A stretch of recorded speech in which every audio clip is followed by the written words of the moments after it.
Olá, bem-vindos. Estamos chegando com Entre Linhas na TV brasileira e no Prudente News 1070. Muito obrigado a você que nos acompanha sempre. Eu sou Eudício Figueiredo. Estamos aqui para discutir as principais informações desta sexta-feira e nós temos muitas informações importantes para colocar na pauta do programa de hoje.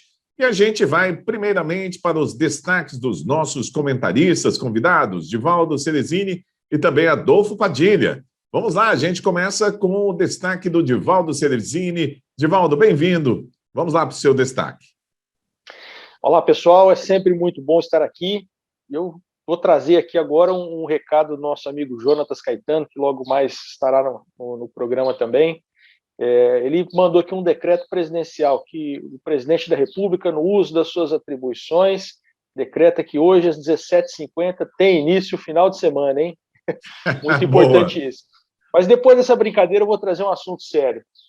Nós, seguramente, no meu entendimento, em alguns dias perderemos um ministro da Saúde que tem feito um trabalho fabuloso. E tudo isso por conta de algo que nós discutimos ainda ontem aqui. O meu colega de bancada, ele lembrou num assunto relacionado à Procuradoria-Geral da República, a questão do senso de prioridade. E ontem, num evento claramente de campanha, na minha opinião, o presidente foi dizer que ele encaminhou para o Ministério da Saúde abolir o uso de máscaras por quem já foi vacinado ou por quem já foi infectado. É mais do que sabido que as pessoas que já foram infectadas podem se reinfectar. É mais do que sabido que as pessoas que estão vacinadas também podem transmitir o vírus. Então, é completamente descabido esse tipo de atitude nesse momento. Em nada agrega, a não ser para causar caos, para causar tumulto, para causar confusão e depois o presidente se vitimizar que todo mundo está contra ele. Nós precisamos de governantes que tenham atitudes sérias no combate à pandemia, senão ela nunca acabará. Muito bem, vamos lá, Adolfo Padilha, vamos para o seu destaque de hoje, nessa sexta-feira. Adolfo, é com você, meu amigo. Eu acho que o seu microfone está desligado, Adolfo. O meu destaque, bom dia para todos, meu destaque não vai ser mimimi, meu destaque não vai ser polemizar em cima de assuntos que joga isca e o pessoal come que nem lobó. É importante a gente saber mesmo que nesses últimos 4 dias, até ontem, por exemplo, o Brasil vacinou 4 milhões de pessoas. Essa é a maior média mundial em 4 dias consecutivos. Coisas que os defensores do vírus, os corona lovers, não vão lembrar, né? E a gente está aqui lembrando que a vacinação no Brasil corre a longa passada e do jeito que está indo, logo, logo a gente vai conseguir ter todos vacinados, como é que todo mundo aí, a gente torce para que aconteça. Muito bem, nós vamos para a nossa primeira notícia de hoje, é da Prefeitura Municipal de Presidente Prudente, que decretou um novo decreto, né, municipal com regras para o enfrentamento da pandemia do coronavírus na cidade. Uma das medidas do decreto é a proibição de realização de festas e comemorações clandestinas em chácaras, sob pena de quase R$10 mil de multa. E tem multa para todo mundo, hein? Até para os frequentadores. Para falar deste novo decreto, a gente começa com Divaldo Ceresini. Divaldo, o que você achou aí do decreto feito pelo prefeito municipal Ed Thomas? Esse decreto, para quem ainda não teve a oportunidade de ler, está disponível no site da Prefeitura, na parte do Diário Oficial. É importante que tenha conhecimento dele, né? São descritas algumas atividades. No meu entendimento, nós temos 2 pontos que podem ser melhorados, né? Ali em relação ao transporte público, há a proibição de ter gente em pé, mas não se menciona a respeito da obrigação da empresa em adicionar ônibus nos horários de pico da manhã e no horário de pico da noite. Então, eu entendo que seria importante isso, para que a gente também não tenha as pessoas deixadas no seu caminho. E o segundo ponto, né, que é um ponto que já vinha sendo praticado, que é a proibição da venda de bebidas alcoólicas a partir das 21 horas. Particularmente, eu não concordo com esse tipo de restrição, eu entendo que ela não contribui, mas isso foi uma exigência da Polícia Militar em uma reunião ocorrida alguns dias atrás, para que eles pudessem participar do processo de dispersão de aglomerações. Então, a escolha seria tentar combater sozinho ou com a ajuda da Polícia Militar, e para isso seria necessário este ponto do decreto. Então, entendo que, dadas as circunstâncias, o prefeito acertou em contar com o apoio da Polícia Militar. Muito bem, vamos lá. Adolfo Padilha, comentando aí este novo decreto em vigor aqui, já entrou em vigor em Presidente Prudente. O que a gente deve chamar a atenção aqui, esse novo decreto não é uma posição ou imposição do prefeito municipal. Eu disse outro dia num comentário que eu acho que onde o prefeito Ed Thomas está ganhando nessa disputa horrível que a gente está disputando contra esse vírus, é que ele não impõe, ele ouve. Ele chama a comunidade, ele chama seus representantes, ele senta com o Ministério Público e juntos eles desenham a construção desse inquérito. Foi assim numa reunião que durou quase o dia todo, com profissionais da saúde que estão no front, com o Ministério Público, com representantes de várias organizações civis aí da cidade, e construíram o que pode não ser perfeito, mas é mais uma tentativa. Mas o que a gente tem que lembrar aqui, com a responsabilidade que todos nós temos, é o seguinte: o vírus ainda existe. O comerciante, ele tem que pôr na cabeça dele o seguinte: existe uma pressão política terrível para fechar tudo. O fechar tudo atinge diretamente esse comerciante que está vendendo o excesso, que está querendo recuperar, às vezes, o que perdeu, que todos nós sabemos, todos nós perdemos, em um final de semana. E está correndo um risco, uma sombra por trás disso. Existe uma mão branca por trás disso, que no primeiro vacilo do prefeito, no sentido de ver que o prefeito perdeu esse apoio, vai fechar tudo. Ou seja, todos nós temos que nos ajudar a ajudar todos nós.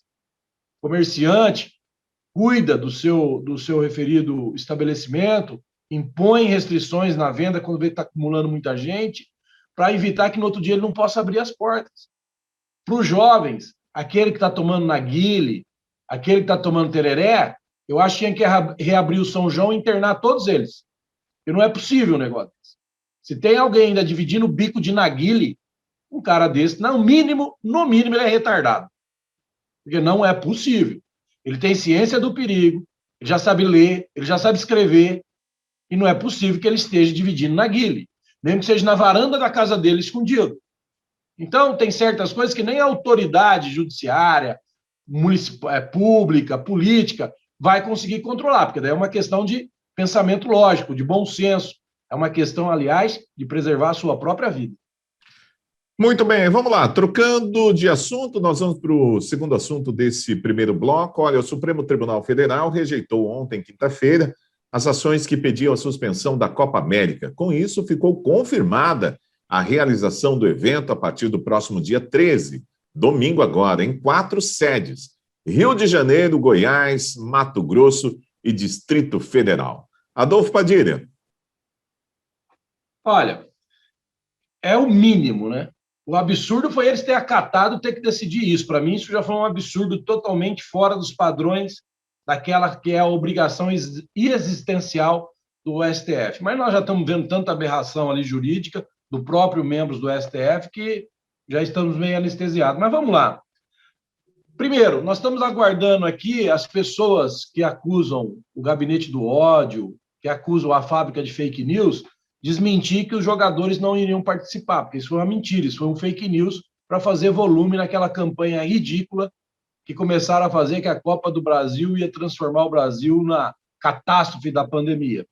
Segundo, um dado que é importante as pessoas saberem como a hipocrisia gera nesse país, principalmente ali na comissão do circo da CPI. Só no mês de abril, entraram no Brasil pelos aeroportos mais de 130 mil pessoas. Isso dá, no mínimo, umas 100 Copa América, só no mês de abril. Nós temos mais de 2.000 jogos, como eu já disse aqui, de outros campeonatos. E nós temos agora acontecendo o Troféu Brasil de Atletismo, o Campeonato Brasileiro de Ginástica Olímpica. Está todo mundo cego, ninguém está enxergando nada disso. O Covid é só na Copa América. Aquele militante, ativista da esquerda, Felipe Santa Cruz, presidente da OAB, não cancelou a prova da OAB, que vai ser sábado agora. 209 mil participantes. A mesma OAB que entra em todas as ações de afastamento do presidente, alegando que ele é negligente com a pandemia. A mesma OAB que pede para não fazer o Enem por causa da pandemia. A mesma OAB que grita todo canto e quer reforçar a narrativa que o genocida é o presidente Bolsonaro. Vai praticar agora, acho que é sábado agora, 209 mil pessoas vão fazer a prova da OAB. Então, você entende como o assunto Copa América era uma narrativa ridícula, era uma narrativa puramente de interesse político e eles estão desesperados. Tudo que pode acontecer, eles querem polemizar, eles querem pesar, eles querem pôr na conta do presidente, entendeu? E cai nesse ridículo. É isso que vai fazendo o presidente ficar cada vez mais forte, porque o povo não é mais bobo, o povo acordou. O povo está aí, o povo hoje tem a rede social. Estamos nós aqui numa TV com mais de 30 milhões de assinantes e falando com uma rádio de grande alcance na nossa região. É isso aí. Então, agora, o dono da comunicação e da informação não existe mais. Mas a pessoa que quer ouvir o que as bobagens que são faladas e acreditar nela. Hoje, repito para finalizar meu comentário, os maiores fabricantes de fake news continuam sendo a oposição do presidente Bolsonaro. Divaldo Ceresini, vamos lá, vai ter Copa América. Você gosta de futebol? Eu gosto, eu estava torcendo para ter Copa América. Hein? Olha, antes é importante a gente lembrar que não é só a oposição do presidente que é produtora de fake news, não, mas vamos embora. São os políticos em geral, tá? Em relação a esse assunto da Copa América, né, o Padilha ele tem razão quando ele alega, né, que se criou uma polêmica específica em relação a um evento e se esqueceu dos outros eventos que estão acontecendo nas mesmas condições ou em condições muito parecidas com o que vai acontecer na Copa América. Um evento com 10 seleções, com no máximo 65 pessoas por seleção, né, então dá 650 pessoas, mais o pessoal de imprensa, todo mundo vai ter que ser vacinado, embora a gente saiba que o ciclo de vacinação em boa parte dessas pessoas não estará completo, por conta do tempo mesmo em que elas tomaram a vacina, por outro lado, diversas delas estarão com a vacina. Mas eu só gostaria de lembrar aqui que foram 3 as ações propostas e julgadas todas ontem pelo Superior Tribunal Federal, e eu achei engraçado alguns pontos, né? Nós tivemos a do PSB, que ela foi julgada, a rejeição dela foi julgada por 9, né? 9 dos ministros falaram, não, essa ação não merece ser analisada por nós. Um outro ministro disse que ela também não seria, que a decisão de realizar a Copa América ela deveria ser do governo. E, por fim, o Alexandre de Moraes disse que poderia acontecer o evento, ele admitiu, portanto, a matéria, e disse que teria que ser elaborado um plano para fazer a Copa América, né, para um plano sanitário. A segunda ação, ela foi rejeitada pelos 11, que é do PT, todos os ministros rejeitaram a ação, e a terceira ação, que é da Confederação dos Metalúrgicos, tudo isso ligado ao PT, né, é importante a gente dizer, ela foi rejeitada por questões processuais pelos 11. Então, o STF, exceto um voto do ministro Alexandre de Moraes em um processo, ele realmente não admitiu discutir esse assunto, entendeu que era um assunto destinado aos governantes decidir, ao executivo decidir, o que é, sem dúvida alguma, na minha opinião, um grande feito. Espero que isso se repita em outros processos tão inoportunos quanto esse. Muito bem, nós vamos por um rápido intervalo, a gente volta já já com mais Entre Linhas na TV Brasileira e também na Prudente News 1070. Voltamos já.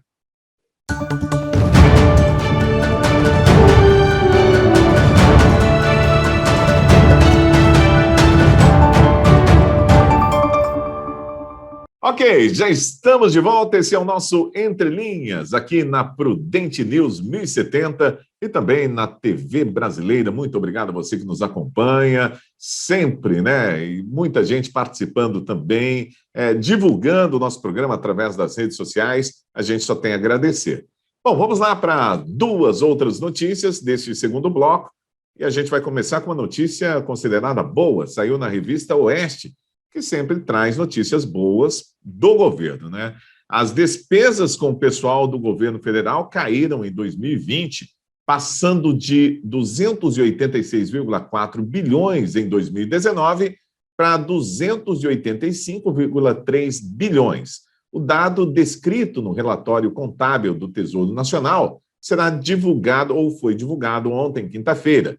Trata-se da primeira redução de gastos desde 2009, iniciando a série histórica apresentada no levantamento. Vamos lá, então. Falando desses gastos que reduziram, a gente começa com o Divaldo Ceresini. Reduzir gasto público é sempre muito importante, a gente trabalha para isso, né? Mas é preciso nós olharmos as entrelinhas dessa notícia para entendermos como que isso daí aconteceu. Em primeiro lugar, nós tivemos diversos servidores que foram aposentados e esses servidores eles não tiveram a reposição. A reposição, no meu entendimento, também não tem que ser automática, né? Nós precisamos, principalmente, implantar muita tecnologia e tem muito campo para implantar tecnologia no serviço público para diminuir a necessidade de servidores. Infelizmente, nós temos ainda boa parte dos serviços públicos que, em razão de dificuldades com a digitalização do processo, têm deixado a desejar. Quem está usando o serviço da Receita Federal e do INSS está acompanhando isso, atrasos em processos, dificuldade em dar andamento nos processos. Então, é necessário ter atenção em relação a isso. O segundo ponto que contribuiu de maneira também decisiva foi a suspensão, não foi só para esse ano, são diversos anos, dos aumentos de servidores públicos, nem mesmo a reposição de inflação ela acontecerá. Então, isso também contribuiu para segurar um pouquinho a folha de pagamento. E, por fim, nós temos um fator que é decisivo nessa história, que é o home office. Grande parte dos servidores públicos federais foi colocado em home office durante o ano de 2020 e isso diminuiu drasticamente os custos com deslocamento dessas pessoas, fora outros custos também que foram reduzidos por conta de energia, de água. Então, isso tudo foi importante para que a gente tivesse essa redução de gastos. E, nesse sentido, é que eu acho que vale a pena a gente insistir para que o governo federal continue o processo de digitalização de serviços, de automação de serviços e mantenha o home office para os servidores, que a economia continuará a ser muito grande. Adolfo Padilha, nessa redução de gastos apresentada aí, teve a mão do presidente da República, Jair Bolsonaro? Se você for deixar para o Divaldo falar isso, ele vai falar que não, que o presidente nem deve estar sabendo o que está acontecendo. Porque falou, mas não falou, né? O governo federal acerta. Que é difícil também, né? Quando fala aqui do grande problema que você vai ver muita gente nunca concordando com o presidente, inclusive nas redes sociais, é quando ele determinou a proibição de aumento de funcionário público, levando em conta que 99% dos brasileiros não têm aumento todo ano. E isso não é dito. E eles querem aumento todo ano. Eles querem benefícios todo ano, né? E a maioria não tem, 99% não tem. Eu repito, a casta do funcionalismo público, não é todos, né? A professora, aquele que pega o lixo, esse deveria ter aumento todos os meses. Agora, o que é mais importante nisso tudo? A ação da mão pesada e com muito objetivo do Paulo Guedes, que quer mesmo equilibrar a economia. Mas vamos lembrar um pouquinho, só para as pessoas aqui. O Brasil vai pagar caro por máquina pública inchada, isso foi em 2010, na revista da Exame. Com quase 500 mil funcionários estatais, lidera o inchaço da máquina na era Lula. Isso foi o Reinaldo Azevedo, que hoje coloca o Lula como o Cristo Redentor do Brasil. O próprio Reinaldo Azevedo, num outro artigo, na gestão Lula, a máquina do governo federal foi inchada até com servidores terceirizados. Inchaço da máquina estatal sob o governo do PT. O PT inchou o Estado. Em 15 anos, máquina pública só não cresceu mais que a inflação. Então, é bom a gente lembrar disso para ver o quanto essa notícia tem importância. E uma coisa que não foi dita aqui, já são mais de 100 mil cargos comissionados extintos, anulados. Mas são coisas que a gente não vai ver, claro, o Divaldo dizer. Muito bem. Nós vamos, então, para a nossa próxima notícia. Divaldo, você não quer falar nada, não? Ah, levantou a mãozinha. Então, eu levantei a mãozinha agora aqui, porque eu vi um monte de besteira, fiz um elogio à atitude do home office, que Tem embasamento isso daí, tenho dados que embasam essa minha fala. Isso é fundamental, sim. A questão de adequação dos salários dos servidores públicos é fundamental, sim. Agora, a gente tem que lembrar que quase todos os servidores públicos vão ficar sem aumento por muitos anos. Quase todos. Mas o judiciário, o legislativo, né, o alto escalão e os militares, continua tudo na boa. Assim como a reforma feita previdenciária também deixou os militares de fora. Então, a gente não pode ter meia medida só não, tá? Nós temos que ter a medida inteira. Tem que valer para todos. Muito bem, Adolfo Padilha, vamos lá, com você. Não, eu espero que o candidato dele, ano que vem, o Amoedo, então, seja o Salomão da espada vitoriosa, do He-Man. Porque se quiser construir uma política pegando todo mundo do jeito que ele está falando aí de uma vez só, vamos ver quanto tempo dura um presidente lá. Um pouquinho de falta de, pensar um pouquinho, né? Porque em Brasília, se você não fizer o jogo de Brasília, mas pelo menos agora eu digo o seguinte, o jogo está sendo jogado mais para o lado do bem e não totalmente para o mal, como era no passado. Mas isso eles também não vão enxergar. Por falar nisso, daqui a pouco eu quero saber se a mão que você falou é branca ou é negra aí. Eu fiquei meio na dúvida. Eu acho que você falou mão branca com medo de pegarem você pelo racismo aí, viu? Mão parda. Não, essas frescuras não me pegam, não. Mas dá para pegar dos dois jeitos, viu? Dá para pegar tanto falando mão branca quanto falando mão negra. Então, esquece. Dois lados pegando da frente. Muito bem, vamos lá para a nossa última notícia de hoje, gente. Olha, essa notícia aqui me pegou mesmo. Olha, a CPI da Covid-19 aprovou a quebra de sigilos de Pazuello, Ernesto Araújo e de secretários do Ministério da Saúde. Vamos lá, vamos ver como os nossos comentaristas entendem esse assunto. A gente começa com Adolfo Padilha. Adolfo está em um general do Exército Brasileiro com quebra de sigilo. A CPI perdeu desde o início, só acreditou na CPI realmente quem não tem nem um pouquinho de bom senso ou entendimento político. A CPI ontem desmoronou mais ainda, né? Com a decisão da Rosa Weber de não deixar lá o governador do Amazonas responder a nada. Ou seja, o grande objetivo que ela foi criada acabou. Então, qual é o circo? Daqui a pouco eles vão chamar o Bolsonaro para explicar por que ele quer estudar a possibilidade de não vestir máscara, porque não é do jeito que o Divaldo falou. Nos Estados Unidos, Texas, Mississippi, muitos países do mundo já estão abolindo o uso de máscara, né? Já tem, como eu já disse aqui no passado há muito tempo, porque eu não fico naquela bolha do berrante virtual, eu vou pesquisar, por isso que eu gosto de falar. Já há muito tempo eu disse aqui, você acompanhou, que existia um questionamento sobre o uso da máscara, porque essa máscara que a gente fica o dia inteiro usando, essa máscara aqui que a gente tem que pôr na cara, que nem focinheira, né? E do desafio aqui, a cada 10 pessoas, 9,5 não troca 2 máscaras num dia, mentira, é hipocrisia quem fala isso.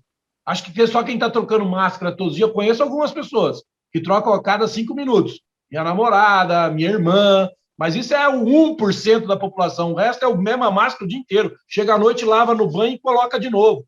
Então, quer dizer, o que eu quero dizer com isso? Não estou dizendo aqui que não se deva usar. Eu mesmo que amanhã o presidente, junto com o Ministério da Saúde, diga não é mais obrigatório, porque ele não está dizendo que é obrigatório não usar. Como um presidente da República, ele está dizendo que vai estudar. É isso que tem que ser dito aqui. Ele não está obrigando ninguém, como ele nunca obrigou ninguém a nada. E não venha com conversa que ele tem que dar o exemplo, ele tem que acreditar no que ele acredita. Nós votamos nele para ele acreditar no que ele acredita e tentar fazer um bom governo. Ele não tem que ir pela maioria,